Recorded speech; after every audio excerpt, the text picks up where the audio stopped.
Pampering time. Relaxing time. Time to relax. Tapos na yung katabi ko. Tapos na yung katabi ko ang nagpa-massage. Super relaxing.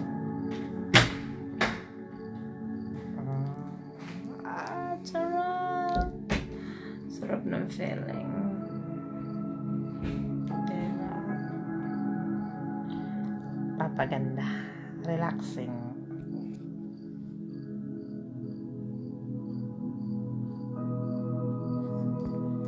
Tapos na yun sa kabila. Ako na lang. Sarap.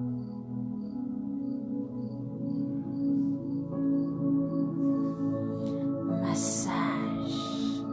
Full body massage.